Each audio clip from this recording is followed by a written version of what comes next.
Shalom, selamat pagi Bapak Ibu Saudara yang dikasihi Tuhan Yesus Kristus. Kita bertemu kembali dalam program Gemar Jumat 16 Januari 2026. Berkat firman Tuhan pagi ini terambil dari Kisah Para Rasul 3 ayat 11 sampai 26.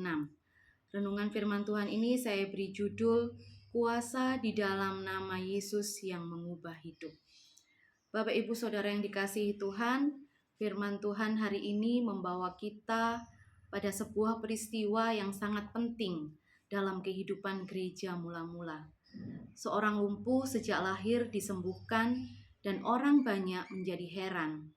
Namun di tengah kekaguman itu, Petrus dengan tegas mengarahkan perhatian mereka bukan kepada mujizatnya, melainkan kepada Yesus Kristus sebagai sumber kuasa sejati. Melalui firman Tuhan pagi ini yang terambil dari Kisah Para Rasul 3 ayat 11 sampai 26, kita belajar bahwa mujizat bukanlah tujuan akhir. Mujizat adalah cara Allah menyatakan keselamatan, pertobatan, dan pemulihan hidup manusia. Firman Tuhan pagi ini saya bagi menjadi 3 poin. Yang pertama, kuasa pemulihan hanya ada dalam nama Yesus. Kita baca di ayat yang ke-11 sampai yang ke-16. Karena orang itu tetap mengikuti Petrus dan Yohanes, maka seluruh orang banyak yang sangat keheranan itu datang mengerumuni mereka di serambi yang disebut serambi Salomo. Petrus melihat orang banyak itu lalu berkata, "Hai orang Israel, mengapa kamu heran tentang kejadian itu dan mengapa kamu menatap kami seolah-olah kami membuat orang ini berjalan karena kuasa atau kesalehan kami sendiri? Allah Abraham, Ishak dan Yakub, Allah nenek moyang kita telah memuliakan hambanya, yaitu Yesus, yang kamu serahkan dan tolak di depan Pilatus, walaupun Pilatus berpendapat bahwa ia harus dilepaskan. Tetapi kamu telah menolak yang kudus dan benar, serta menghendaki seorang pembunuh sebagai hadiahmu. Demikianlah ia, pemimpin kepada hidup, telah kamu bunuh, tetapi Allah telah membangkitkan dia dari antara orang mati, dan tentang hal itu kami adalah saksi. Dan karena kepercayaan dalam nama Yesus, maka nama itu telah menguatkan orang yang kamu lihat dan kamu kenal ini. Dan kepercayaan itu telah memberi kesembuhan kepada orang ini di depan kamu semua."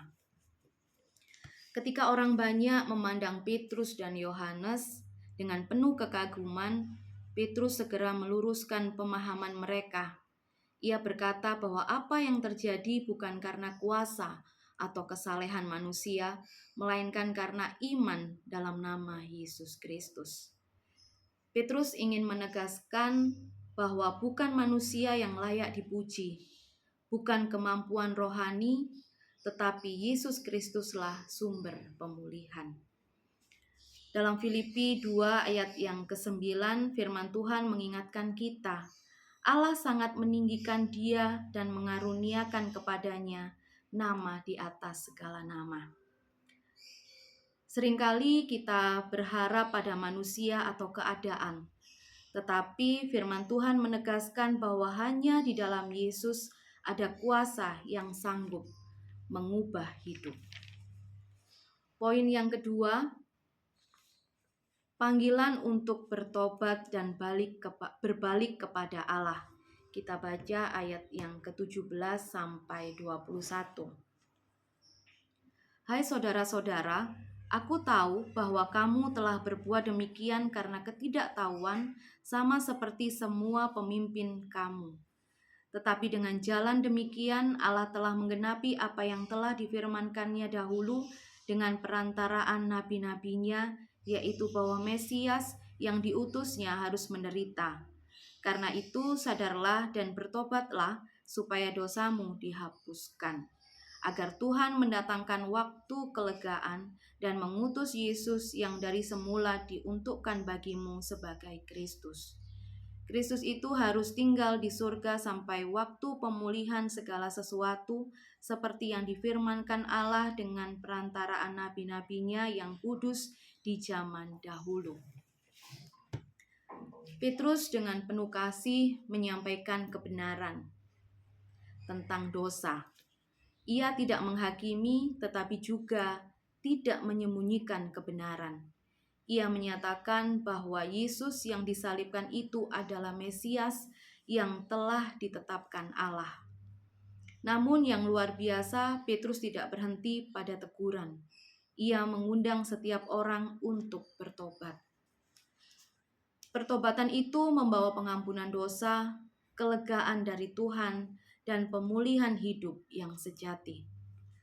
Dalam 1 Yohanes 1 ayat yang ke-9 firman Tuhan berkata, "Jika kita mengaku dosa kita, Ia adalah setia dan adil, sehingga Ia akan mengampuni." Pemulihan sejati dimulai ketika kita mau merendahkan hati, mengakui dosa, dan kembali kepada Tuhan. Poin yang ketiga, Yesus adalah Mesias yang dijanjikan Allah. Kita baca di ayat yang ke-22 sampai 26. Bukankah telah dikatakan Musa, Tuhan Allah akan membangkitkan bagimu seorang nabi dari antara saudara-saudaramu sama seperti aku. Dengarkanlah dia dalam segala sesuatu yang akan dikatakannya kepadamu, dan akan terjadi bahwa semua orang yang tidak mendengarkan nabi itu akan dibasmi dari umat kita. Dan semua nabi yang pernah berbicara, mulai dari Samuel dan sesudah dia telah bernubuat tentang zaman ini. Kamulah yang mewarisi nubuat-nubuat itu dan mendapat bagian dalam perjanjian yang telah diadakan Allah dengan nenek moyang kita ketika Ia berfirman kepada Abraham, "Oleh keturunanmu semua bangsa di muka bumi akan diberkati, dan bagi kamulah pertama-tama Allah membangkitkan hambanya dan mengutusnya kepada kamu, supaya Ia memberkati kamu dengan memimpin kamu masing-masing kembali dari segala kejahatanmu." Petrus menegaskan bahwa Yesus bukan hadir secara kebetulan. Ia adalah Mesias yang telah dinubuatkan sejak zaman Musa dan para nabi. Yesus diutus Allah untuk menyelamatkan, memberkati, dan membawa manusia kembali kepada Allah. Keselamatan adalah anugerah, tetapi berkat itu kita alami ketika kita mau hidup taat dan berbalik dari jalan yang salah. Bapak, Ibu, Saudara yang dikasihi Tuhan, melalui Kisah Para Rasul 3 ayat 11-26 ini, kita diingatkan akan 3 kebenaran penting. Yang pertama, kuasa pemulihan hanya ada dalam nama Yesus. 2, pertobatan membuka jalan bagi pengampunan dan kelegaan.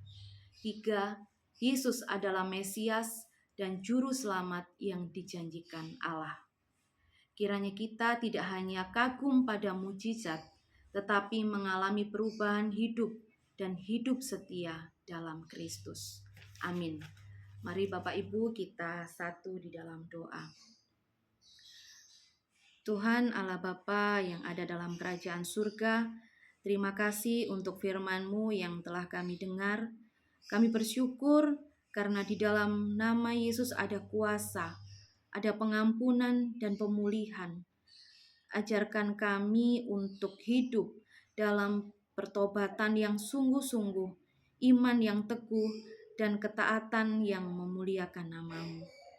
Mampukan kami ya Tuhan menjadi saksi Kristus melalui perkataan dan perbuatan kami setiap hari. Kami menyerahkan hidup kami, aktivitas kami dari pagi hingga malam nanti ke dalam tangan kasih-Mu. Di dalam nama Tuhan Yesus Kristus, kami berdoa dan mengucap syukur. Haleluya. Amin. Selamat pagi Bapak Ibu, selamat beraktivitas. Tuhan Yesus memberkati.